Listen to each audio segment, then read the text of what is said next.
Hello all, can you hear me? Excellent. First of all, really happy to see you all. We are at a tie right now. I don't know if I'm going to disclose the 0 day or not. So, are you here for the 0 days or just for the fun part? 0 days. 1 of 0 days. Now, just make it fun. Okay, let's go. So, my talk is, as Mr. Baza said, Connected Chaos, Uncovering Router Vulnerabilities via Cloud API Connections, which means that we're going to look at some routers that were not correctly configured. That research was in 2 parts. 3 of them were disclosed and fixed 3 years ago. 2 of them are still vulnerable, and we're going to see if we are going to hack them. That's me, Vangelis Stykas. I'm the CTO at Atropos, which is a web application security penetration firm located in the States. I'm also a security researcher. My research interest is obviously, if you're here, you know it, on API, on IoT, and general stuff. I'm also, in the past year, the person who goes after malware in their C2s. You can find me at Stykas on Twitter, on X, or whatever it is, and my personal website is stykas.com, although I don't really update it. So, how it all started? It all started when someone had that great idea that he wanted to put his router on the cloud. Router is by definition on the cloud, but managing it from the cloud is easy, but not a great idea in my point of view. We're going to see routers, Wi-Fi access point, switches, and generic connectivity devices. I have this really nice picture which explains what a router is. So it's the device that all your devices connect to so that they can get internet.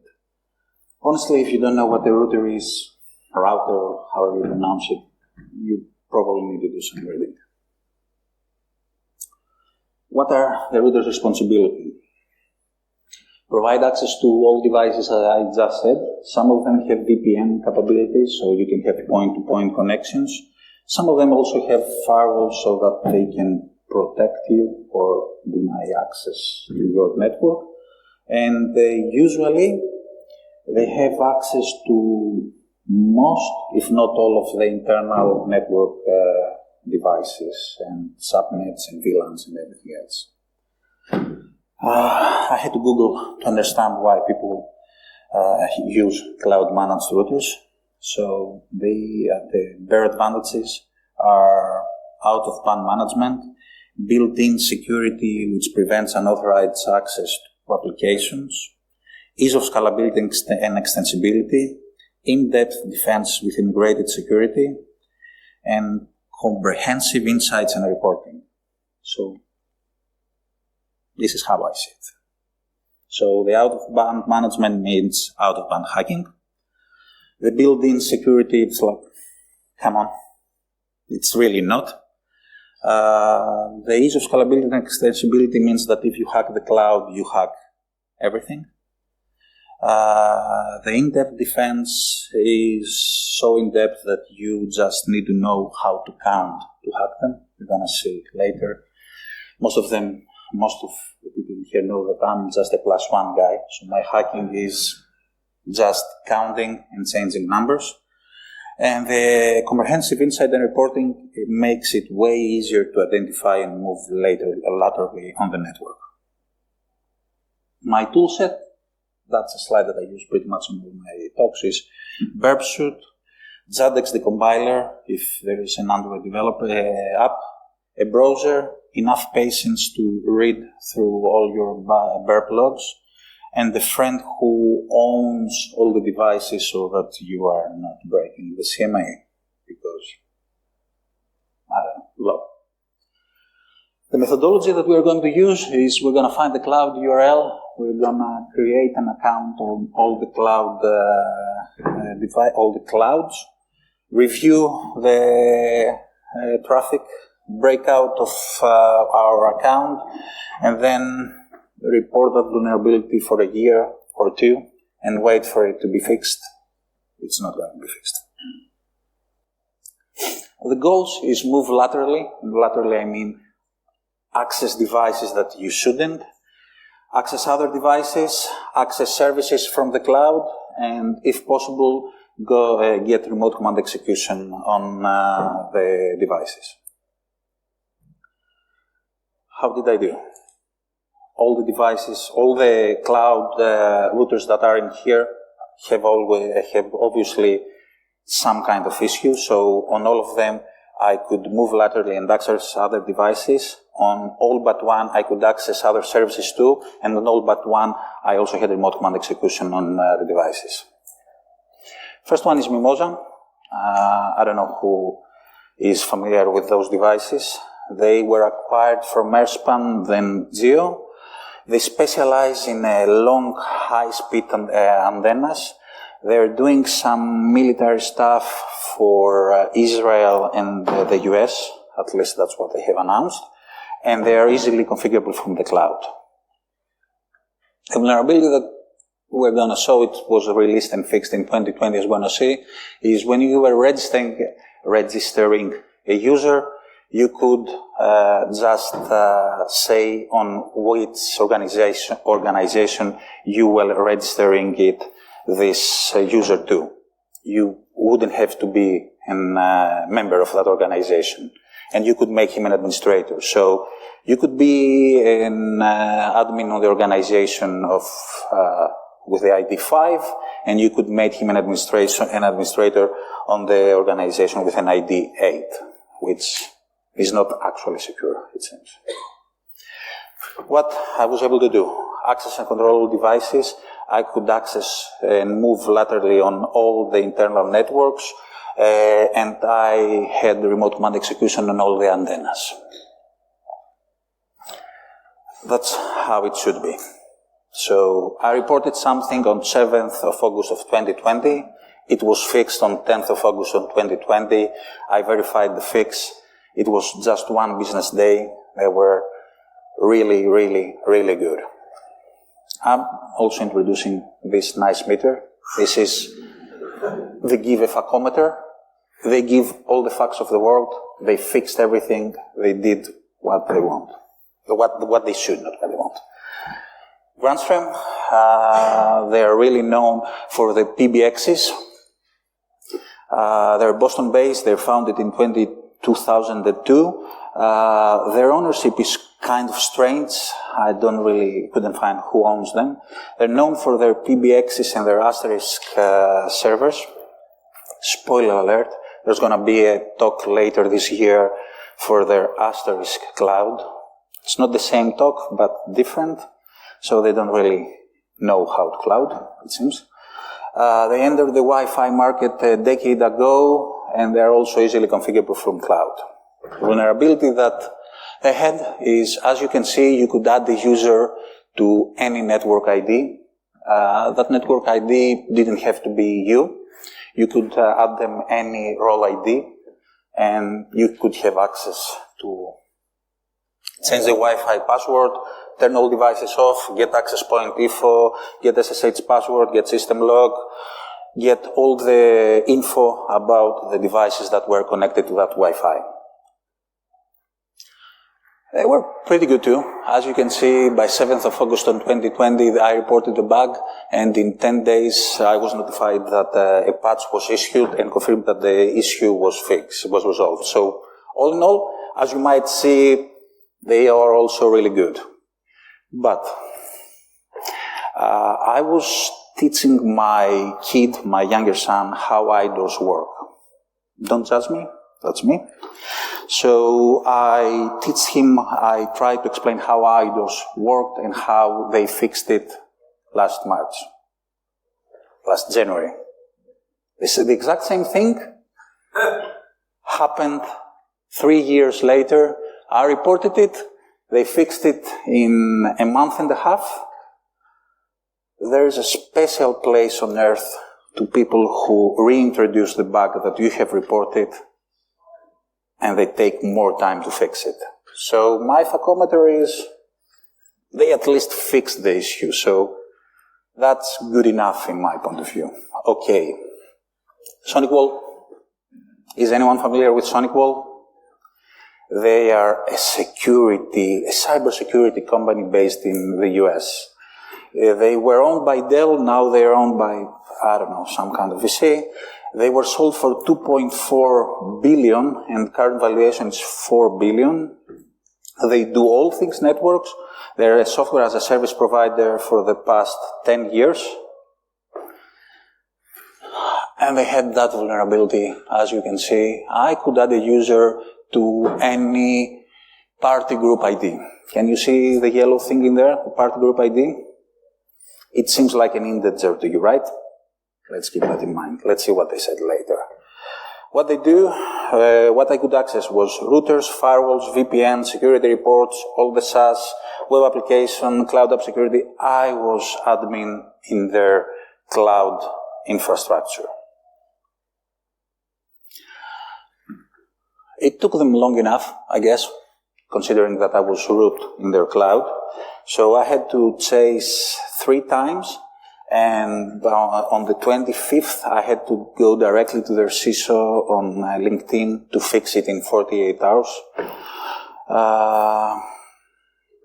That's what the CISO said. They also said that once he knew, in 48 hours it was fixed. So any exploitation of the vulnerability would first require a hacker to obtain an account, blah, blah, blah, blah, a specific tenant ID, which are fully protected and not publicly available. It was a fucking integer number. I just had to count to go up and down 1. But, yeah, fully protected, as you see it. And then associate a new user with a tenant ID. Like, okay. Like, not okay, not really bad, fresh out of facts. And that was all my research that was done 3 years ago. Let's do another things like, should I disclose the 0 days or no? Yeah. If you want, raise your hands. I'm going to. Fuck.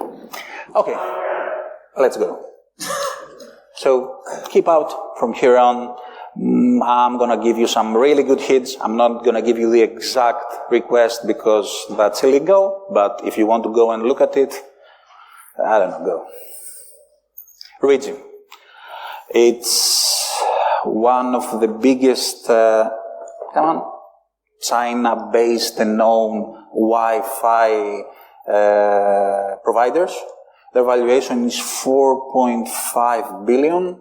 They do all kind of network devices, so they have routers, Wi-Fi, pretty much everything that has a cable or TCP goes through it, they create it, and they're easily managed and controlled from the cloud, which, yeah. I really love that statement, that they spend 15% of sales income is invested in R&D, and over 30% of that R&D funds is high-tech pre-research, whatever the heck that means.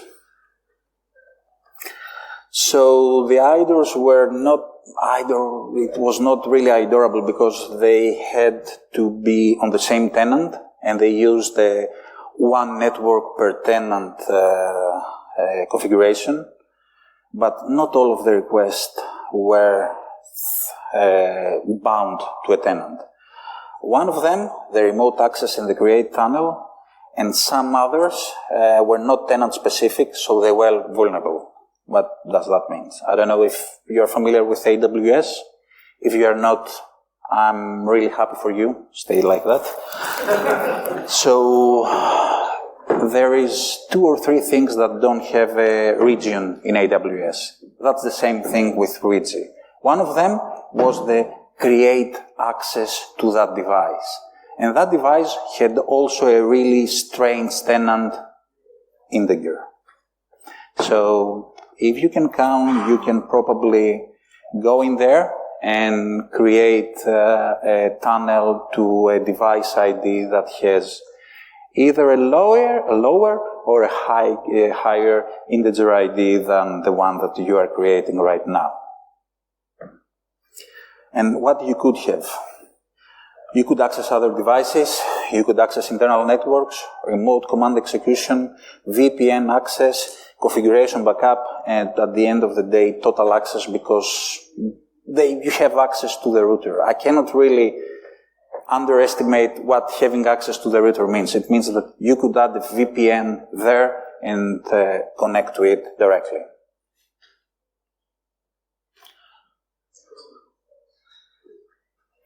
So if my report was a kid, it should have started working by now.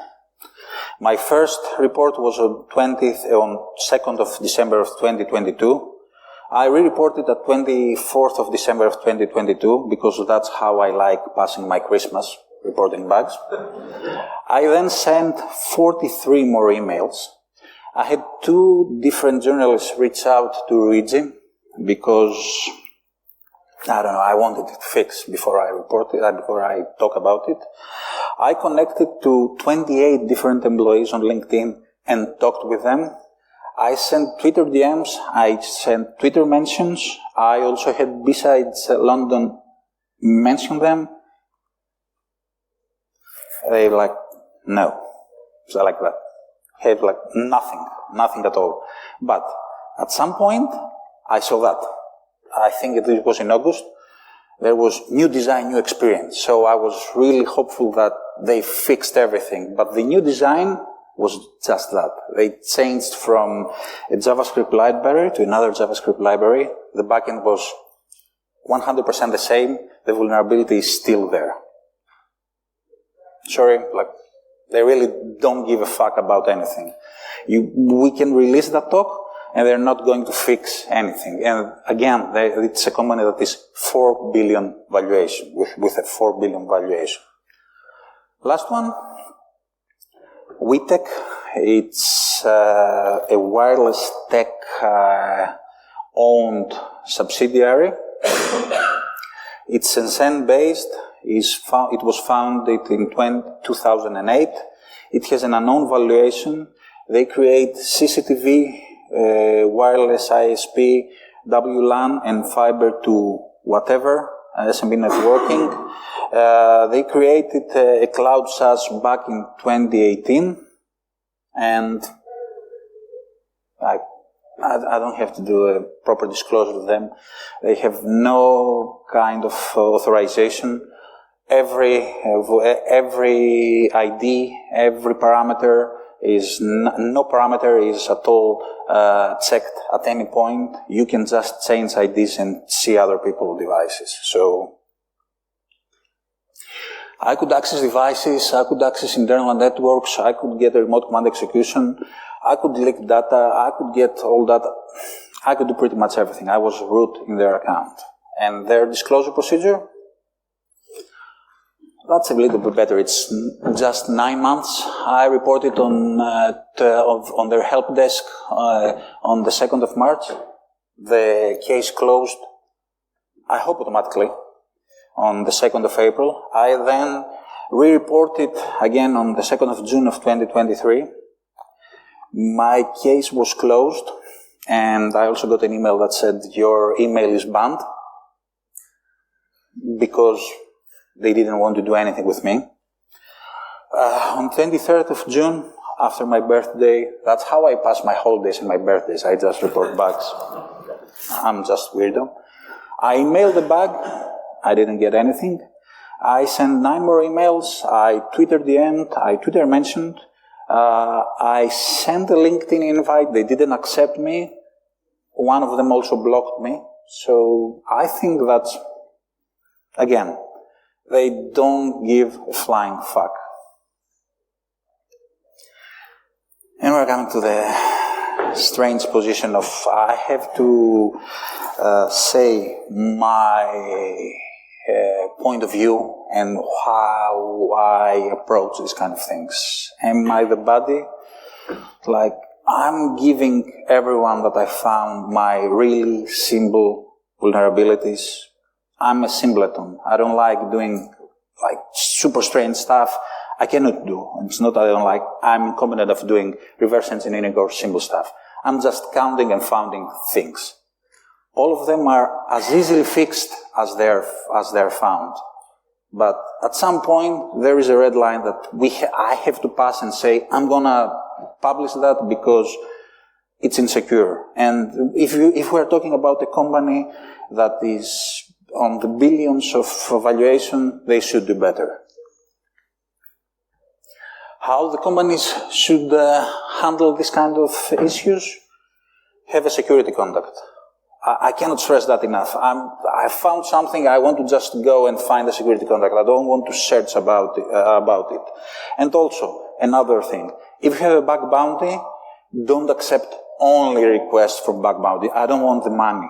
I want to report it and then publish it. I don't want to go into a bug bounty that might or might not give me money, but will also have an NDA with it. Respond promptly. Send a response. In a day, in a week, you have to say, yeah, we have gotten your vulnerability disclosure. We are going to work on it and we're going to say if this is an issue. Provide a timeline when you try to fix things. This timeline does not have a 90 days. And I think most of the researchers are open into a normal-ish timeline. You cannot say that you are going to fix an IDOR in 3 years, but if you say this is deep inside my code, or this cloud is being decommissioned, so we need to have some kind of engineer back from his other stuff, you are going to get some more months. Communicate with the researchers again, explain to them what is the issue, how you're going to approach it, and if you can, provide CVs. I know I don't have CVs because cloud means no CVs. I'm okay with that, but if someone has reported something on your device, please provide the CV because that will help the researcher and make him a better person. Security advisories and change logs. When you fix this, disclose it, issue an advisory, say what it was fixed, and if someone was affected, say that this person was affected. And that's not great for me, but if you can provide a bug bounty or something to the researcher that spent his time to research this thing and give it free, do it. The researchers. Stay legal. I cannot stress that enough. Please don't go and +1 stuff that you don't own, because you will end up breaking the CMA. You will end up in jail. This is ridiculous. Don't do it. Respect the privacy of everyone.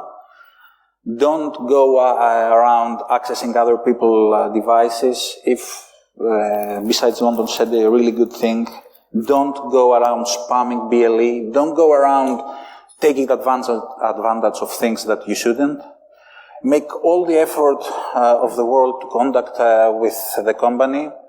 That's, as you have seen, way more difficult than it should, but you should try and retry and hope that at some point they're going to respond.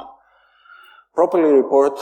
Don't just say, oh, there is a vulnerability in your cloud. You have to send the full thing that says, this parameter should be checked. This has an SQL injection, or this parameter has to have proper authorization checks. Don't be a beggar. And by that I mean, don't ask for a report. If you want to earn money, there are proper bug bounty platforms that you are that you should use, and not just go and randomly hack clouds to ask for money. And I don't know, if you are a company, be a mimosa, not be a Luigi. You have to act better. Thank you for my talk.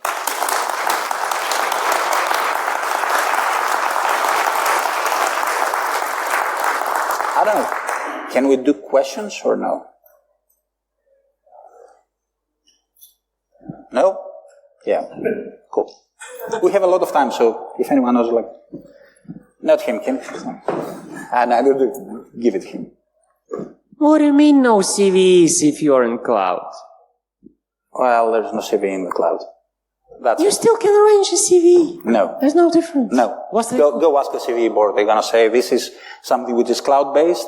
So we are going to have an advisory that says this is that, but this is not a product that you own, so there's no CV. I don't know the reason. I'm with you with that.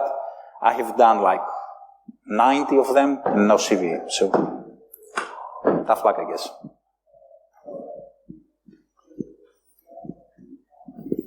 How many systems did you test in total to identify these 5 targets that were vulnerable? Like, what's your hit rate?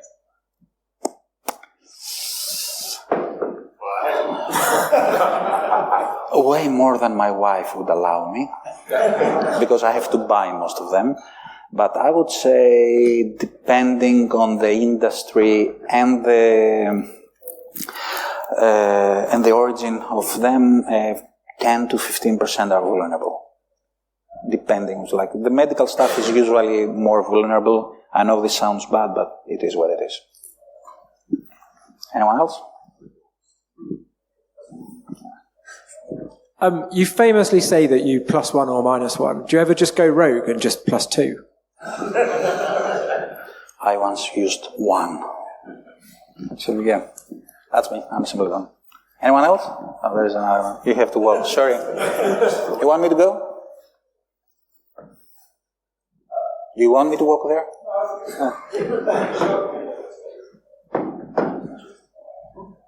Have you tested anything else other than these cloud-connected routers, such as IP cameras or baby monitors, that type of stuff that are all cloud-connected too?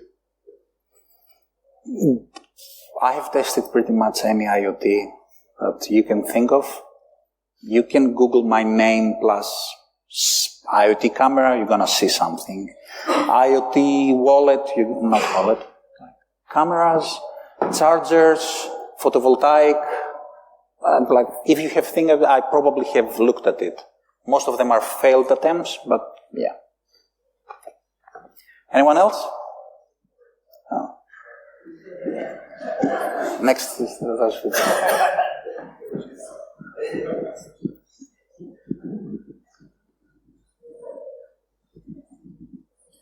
There's some obvious organizations that sprung to mind when I saw what you were talking about, and I was thinking about, like, obviously ISP routers being something that gets cloud managed, and like using TRO69 or like this Meraki stuff that's like cloud managed. Would there be any recommendations on how to make them more secure? I didn't understand the question, sorry. So, what is my recommendation for the people who use those routers as their own routers?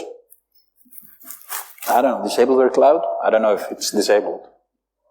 I don't see the point in having something connected, a cloud-managed router. I don't see the point at all, but I'm not an IT person. I think it's way easier for them to manage it remotely, but these kind of things happen. All vulnerabilities happen. What I usually say is go with a company that will fix the vulnerability as soon as possible and work on it. So don't go with Rigi at any point. They're going to fix it. I hope that right now that it's out, somebody will go rogue and hack the world and they're going to fix it. But it's there for a year. Don't go vote with your money and go with a company that is really good, that is good enough, that is giving a fuck about your security too. Okay?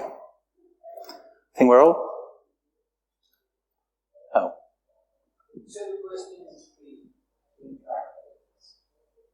I didn't hear it. What's the worst industry to interact with? What's the worst industry to interact with? Photovoltaic, I think. Photovoltaic, like, routers usually respond. Those two, like, photovoltaic, like 1 out of 9 reports that I sent had a response. So right now, there are 8 photovoltaic PV clouds that you can turn off, you can have RCAs, you can do whatever, and they don't really care. So I guess photovoltaic, in my point of view, there might be worse that I haven't looked at. Thank you, guys.